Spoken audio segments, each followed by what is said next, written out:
Salam, j'espère que vous allez bien. On se retrouve pour une nouvelle vidéo. Donc, on continue notre formation, notre apprentissage du tunisien. Et on commence la séance de les pronoms personnels. Allez, c'est parti. Donc, pour ce qui concerne les pronoms personnels, donc, comme vous pouvez voir, donc, j'ai mis je et moi. Pourquoi? Je, c'est le pronom personnel. Et moi, c'est le mot qui représente moi. Donc, c'est je. Pourquoi? Parce que en tunisien, comme en marocain et en algérien, euh, on n'a pas le verbe être. Donc, je peux juste dire ena, et ça va donner le sens de je suis. Vous voyez le truc? Et on peut dire ena pour je aussi. Et on peut dire ena pour moi aussi. Donc, c'est pour ça. J'aurais même aussi pu mettre ici slash et mettre le je suis. Mais voilà, on va voir, Inch'Allah, après les exemples avec le verbe être. On va voir l'utilisation du verbe être, Inch'Allah, dans les prochaines leçons. Donc, on commence.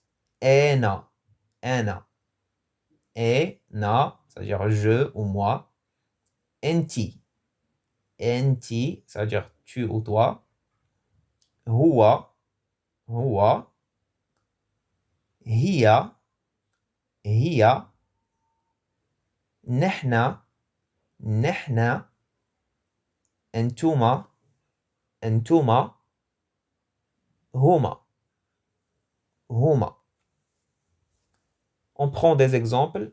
Là, j'ai mis des adjectifs. On va voir ce que ça veut dire. Donc, ena, twil. Ena, twil. Ça veut dire moi, je suis grand, grand de taille. Mais twil, ça peut aussi vouloir dire long, quelque chose de long, en parlant de la longueur. Et quand on parle de la taille, aussi, on utilise de la longueur. C'est pas comme en français. Donc, ena, twil. Enti, kbira. Kbira, ça veut dire grande. Donc, ici, on rajoute le A pour le féminin. Kbir, c'est grand. Kbira, c'est grande. Enti.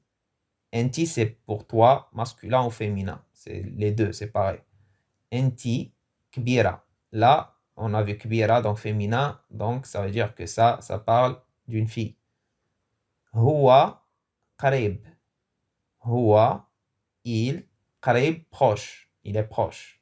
Huwa qarib. Vous voyez, donc là, on a vu l'utilisation du verbe être. Mais Inch'Allah, dans les prochaines séances, on va voir toutes les utilisations du verbe être. Donc, là, c'est avec les adjectifs. On va voir les autres utilisations, Inch'Allah, dans les prochaines leçons. Huwa qarib, il est proche. Hiya, hiya, smina. Smina, ça veut dire grosse. Smin, ça veut dire gros. Et le A pour féminin, grosse. Hiya, smina. Elle est grosse. Nahna, mzianin. Nahna, mzianin.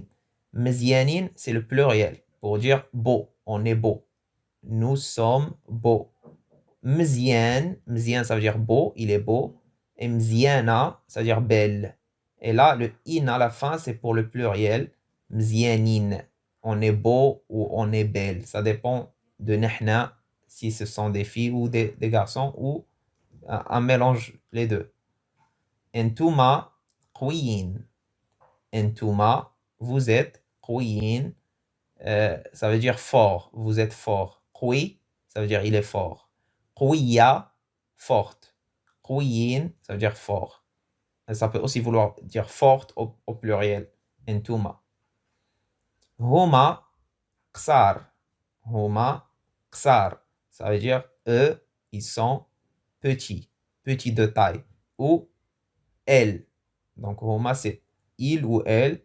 Ksar, c'est le pluriel de qsir. Qsir, ça veut dire petit. Qsira, ça veut dire petite. Et le pluriel, c'est qsar. Huma qsar, ça veut dire ils sont petits ou elles sont petites en parlant de taille, mais littéralement, ça veut dire court. Ils sont courts, elles sont courtes. Donc voilà, j'espère que vous avez appris des choses. Et moi, je vous dis à la prochaine vidéo, Inch'Allah, et ciao, ciao.